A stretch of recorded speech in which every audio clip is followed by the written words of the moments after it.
जय श्री कृष्णा। एक समय की बात है। एक राजा के राज्य में सभी लोग एकादशी का व्रत रखते थे, जिसमें राजा, प्रजा और नौकर चाकरों से लेकर पशुओं तक को एकादशी के दिन अन्न नहीं दिया जाता था।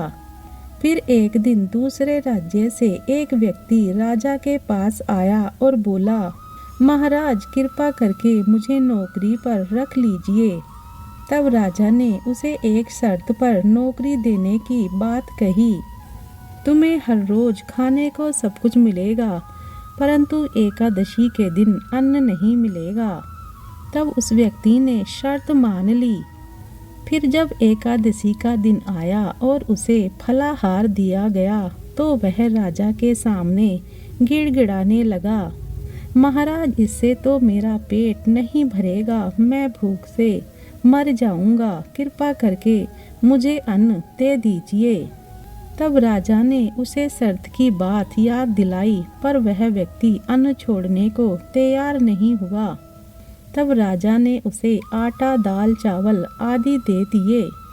फिर अब वह नदी किनारे स्नान कर भोजन पकाने लगा।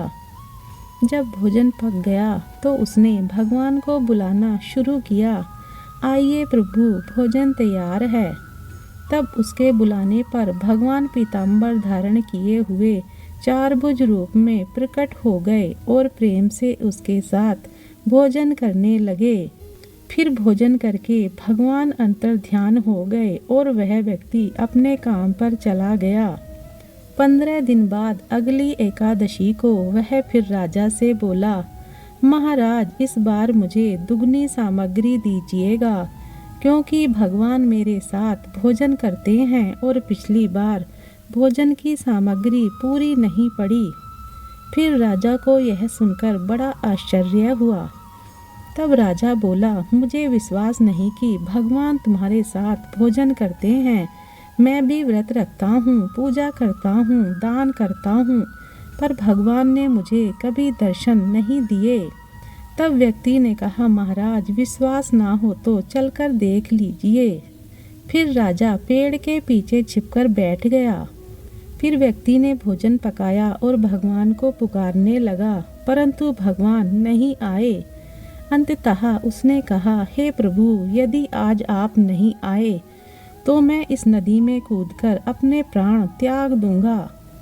तब जब व्यक्ति प्राण त्यागने के लिए नदी की ओर बढ़ा तो भगवान शीघ्र ही प्रकट हुए और उसे रोक लिया।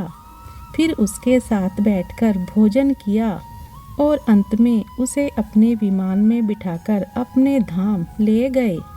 यह देखकर राजा ने सीखा कि व्रत उपवास का फल तभी मिलता है जब मन शुद्ध हो।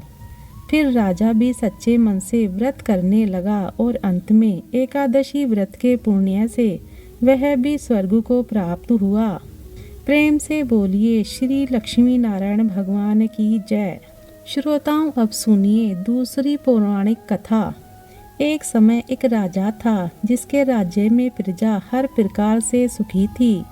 वह राजा भगवान विष्णु का परम भक्त था और नियम पूर्वक एकादशी का व्रत करता था।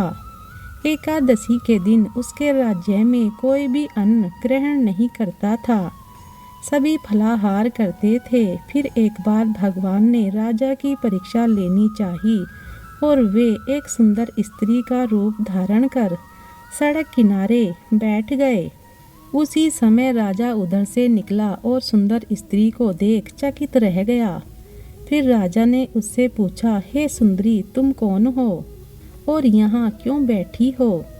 तब स्त्री बने भगवान बोले, राजन, मैं बेसहारा हूँ।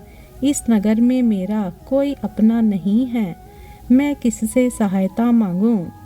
तब राजा उस रूप पर मोहित हो गया और कहने लगा, तुम मेरे साथ महल चलो और मेरी रानी बनकर रहो। फिर भगवान ने उसकी सभी शर्तें मान ली और राजा ने उसे अपने महल में रानी बना लिया।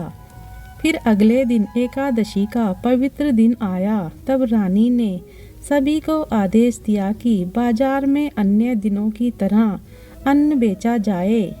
उसने घर में मांस मछली आदि पकवाए और परोसकर राजा से खाने के लिए कहा। यह देखकर राजा बोले, रानी आज तो एकादशी है, मैं तो केवल फलाहार ही करूँगा। तब रानी ने शर्त की बात याद दिलाई और राजा से कहा, या तो खाना खाओ, नहीं तो मैं बड़े राजकुमार का सिर काट लूँगी। अब तो राजा बड़े असमंजस में पड़ गए, जिससे राजा ने अपनी स्थिति बड़ी रानी को बताई। तो बड़ी रानी बोली, महाराज अपना धर्म मत छोड़िए, बड़े राजकुमार का सिर दे दीजिए। पुत्र तो फिर मिल जाएगा, परंतु धर्म नहीं मिलेगा। इतनी ही देर में बड़ा राजकुमार खेल कर आ गया, जिसने माँ की आंखों में आंसू देखकर उनसे रोने का कारण पूछा। तब माँ ने उसे सारा हाल बता दिया। तब वह बोला, माँ मैं अपना सिर देने को तैयार हूँ। पिताजी के धर्म की रक्षा होगी और अवश्य होगी। श्रोताओं, फिर राजा दुखी मन से राजकुमार का सिर देने को तैयार हुए तो रानी के रूप में भगवान विष्णु प्रकट हो गए और असली बात बताई। भगवान बोले, राजन मैं तो तुम्हारी परीक्षा ले रहा था और इस कठिन परीक्षा में तुम सफल हुए। फिर भगवान ने प्रसन्न मन से राजा को वर मांगने के लिए कहा। तब राजा बोले, प्रभु आपका दिया हुआ सब कुछ है, आप कृपा करके हमारा उद्धार कीजिए। श्रोताओं, फिर उसी समय एक दिव्य विमान वहां उतरा। राजा ने अपना राजपुत्र को सौंप दिया और वह विमान में बैठकर परम धाम को चला गया। मैं आशा करती हूँ कि आपको यह कथा पसंद आई होगी। वीडियो को अंत तक देखने के लिए धन्यवाद।